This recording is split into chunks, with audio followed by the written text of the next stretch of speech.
जय हिंद प्यारे साथियों, स्टडी ट्रायंगल में आप सभी का स्वागत है।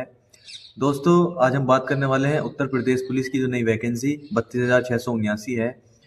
जो भी दोस्त उसकी तैयारी कर रहे हैं तो उससे संबंधित मैं यहाँ पर आपको कुछ बताने वाला हूँ। दोस्तों, यहाँ पर हम बताने वाले हैं कि आप जो तैयारी कर रहे हैं आपकी क्या गलतियाँ हैं और आपको क्या करना चाहिए उन गलतियों को सुधारने के लिए। तो दोस्तों, कई बार ऐसा होता है हम तैयारी अच्छी कर लेते हैं लेकिन हमारा सिलेक्शन कुछ ही नंबरों से रुक जाता है, या हम जब हमारा एग्ज़ाम होता है वहाँ पर अपना 100% नहीं दे पाते हैं। तो आपकी कुछ गलतियाँ हैं जिससे आप लोगों का मॉक टेस्ट में भी स्कोर नहीं बढ़ पा रहा होगा, तो मैं उनको बताने वाला हूँ। सबसे पहले अगर स्टार्ट करते हैं तो सबसे पहले गलतियों को बताने से पहले मैं एक बात आप लोगों को बता देता हूँ। आपका जो एग्ज़ाम होगा, एग्ज़ाम डेट आपकी अभी क्लियर नहीं हुई है, लेकिन जहाँ तक एक न्यूज़ आ रही है कि आपका एग्ज़ाम मई या जून में आपका एग्ज़ाम हो जाएगा। और दूसरी बात यह है, अब बताता हूँ मैं आपको आपकी गलतियाँ। तो सबसे पहली गलती की अगर मैं बात करता हूँ तो आप लोगों की गलतियाँ हैं, जो नए एस्पिरेंट हैं, जो नए बच्चे दोस्त भाई बहन जो तैयारी कर रहे हैं, तो वो सबसे बड़ी गलती क्या करते हैं, तो वो जीएस जो पढ़ते हैं सबसे ज़्यादा जीएस पर अपना फोकस करने लगते हैं। जैसे हिस्ट्री और ज्योग्राफी, ये सब चीज़ें जो है जीएस पर ये करते हैं, और यहाँ से जो हिस्ट्री का या ज्योग्राफी का प्रश्न बनता है वो मुश्किल से 1 या 2 बनता है, ज़्यादा प्रश्न नहीं बनते हैं।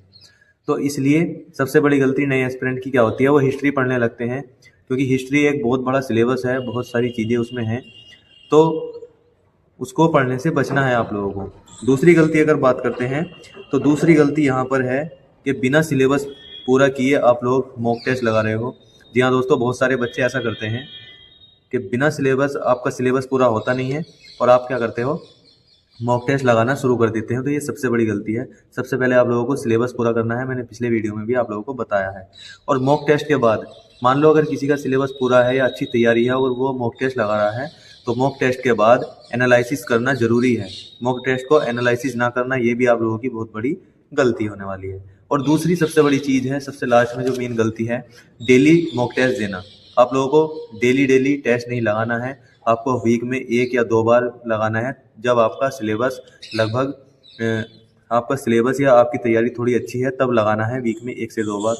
डेली आप लोगों को मॉक टेस्ट नहीं लगाना है। अब मैं आपको बताता हूँ कि हमें क्या करना चाहिए इन गलतियों से बचने के लिए।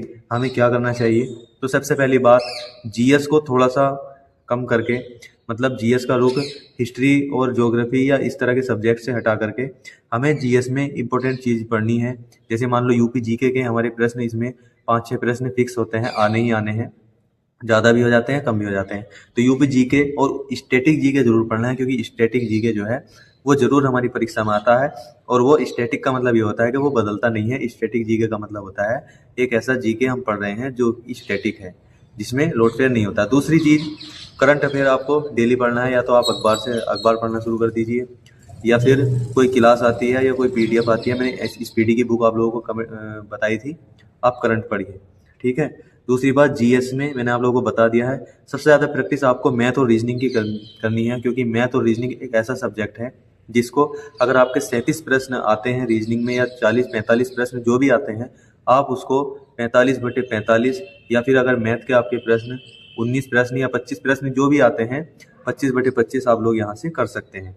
दूसरी बात यह है, आपको करना क्या चाहिए, जब आपका सिलेबस 70 से 80% पूरा हो जाए तभी आप लोगों को मॉक टेस्ट लगाने हैं। इससे पहले आप लोगों को मॉक टेस्ट नहीं लगाना है, क्योंकि अगर आप इससे पहले मॉक टेस्ट लगाओगे तो आपका मनोबल डाउन होगा, क्योंकि उसमें आपका स्कोर कम आएगा, ठीक है। और दूसरी बात, यहाँ पर 70% आप लोगों को मैंने बता दिया, 70 से 80% जो है वो आप लोगों को अपना सिलेबस पूरा करना है, और आपकी परीक्षा लगभग जून में हो जाएगी। जून जुलाई यहाँ तक ही जाएगी, इससे ज़्यादा नहीं जा पाएगी। तो आप अपनी तैयारी को अच्छे से कीजिए। अगर आपका कोई भी सवाल है तो आप कमेंट बॉक्स में बता सकते हैं। तो दोस्तों, कोई भी दिक्कत, कोई भी परेशानी आप डायरेक्ट कमेंट बॉक्स में बताइए, मैं आपका जवाब जरूर दूंगा।